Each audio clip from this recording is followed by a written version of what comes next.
program is brought to you in association with First National Bank of Botswana. FNB, how can we help you? Welcome to First Issues. As we move closer and closer to the one-year anniversary of the COVID-19 outbreak, the economic hardships experienced across the country continue to cause discord between otherwise functional relationships that had no qualms prior to the pandemic. Some people find themselves with salary cuts, while others go on unpaid leave, and for some, it is a tug-of-war between landlord and tenant.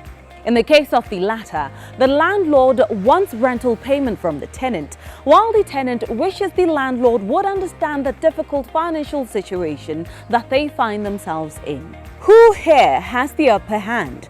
The chain here is a cyclic system where the tenant pays for a roof over their head, while the landlord depends on these payments to make installments on their mortgage, and for others, this is to pay for their other living expenses, including food and utilities. While others argue that the landlord should be understanding of the hardships that tenants are currently going through, some put it forth that the landlords also have their own obligations to mind. How has the situation been for those involved? Do they understand the symbiotic relationship that exists between them? And how do they think the situation as is right now can be improved? We invited Thabang Keremang, who's a tenant in Tlokweng, and landlord in Block 8, Emmanuel Keabetswe, to talk about their own individual experiences. It has been a hassle. Tota gore re collect madi mo di tenants tota gona madi currently mo marketing to pay us rent. The pandemic has affected me severely.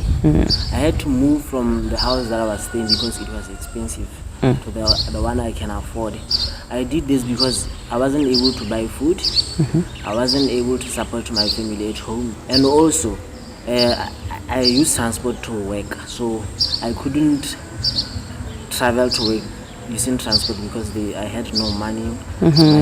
My budget was tight because of the low salary that I was getting, as our salary was cut because of this pandemic.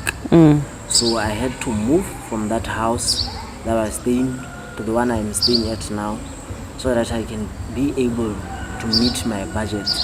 Now I am trying because the rent where I stay now is a bit lower than that one. Much as I understand your situation, do you think that it is fair for tenants to ask for leniency from their landlords? Yes, uka kupa maitshwarelo ko landlord, but how you kupa maitshwarelo yalo o tshwanetse gore o itse gore landlord le ene o na le dilo tsa go tsa tshwanetse gore a di duele, gore you have to meet her somewhere, gore bogola maitshwarelo o ntshitse hafonyana bogolo gore le ena a kgone go duela dibili kwa nnang teng, because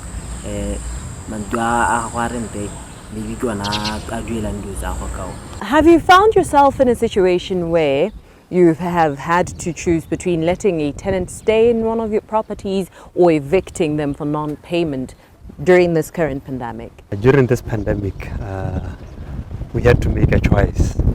But are we human beings or are we animals? Most people lost income a lot. Most companies retrenched. Most people are saloning, they couldn't make income at all. I've had tenants who stayed in my property since April without paying. April, May, June, no payment. And I understood we had to sit down and negotiate and really look into how we are going to work together going forward with the rental issue. But we've had to make sure that they stay. Others in other houses, Mama Tungamatwana is a different story. We don't allow that. I like the small rooms, it's about 500, about 400. Those ones we are lenient in them. We understand the low income people. We don't fight with them that much. But for the bigger houses, everything changes.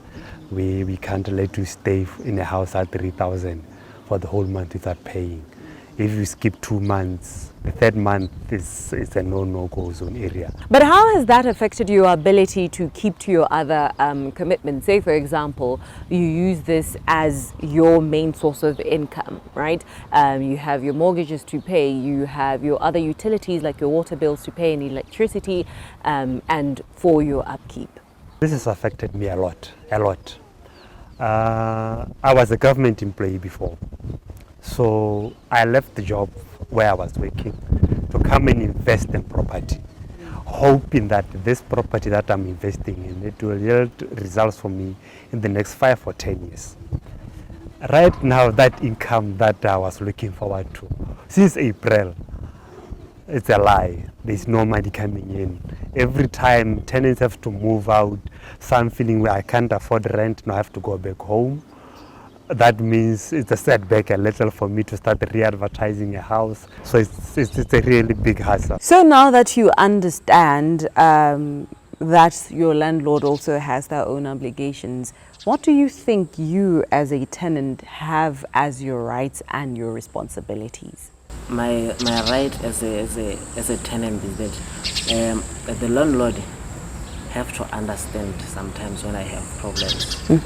And as a tenant too, I will always make sure that I keep, at least I make a savings account and save money each and every month for that money to support me to pay rent if I don't have money to pay.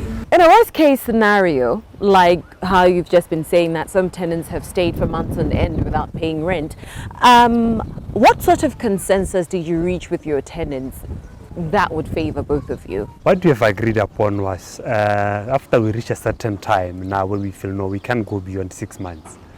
When we reach that time, now we get to a point whereby we say, okay, fine. Every month and when you start paying rent now, since you can't manage to pay the whole rent the previous months, let's work into this situation whereby you pay at least, when you pay, let me say you pay 500, your rental. In that 500, you top up with 100 pula every month until you cover the rest of the other months. Or if you can do, you have to try by all means to pay the remaining balance. But if you feel you want to move out before you pay the balance, you will have to now confiscate all your property that you have until you are able to pay the remaining balance. But all in all, we try to get into an agreement there where at least as days goes on, moto answer half for the remaining months until I hit, while they're still in the property, while they're still paying the monthly rental. Looking at how things currently are and possibly moving forward post the COVID-19 pandemic, how do you think your symbiotic relationship between you and your landlord can be improved? My relationship with my landlord can be improved by communicating well on time. We have to set guidelines. If we can listen, how are we going to tackle it? We have to have those guidelines. Pandemic, if I will do this. I think it's high time our government open up everything. I understand the disease is dangerous and it might not be able to be controlled there and then. But I think it's high time we accept the fact that COVID is here to stay. So we have to learn to live with it. Let people live their life. So I don't think we should be afraid of COVID that much when most sectors are closed.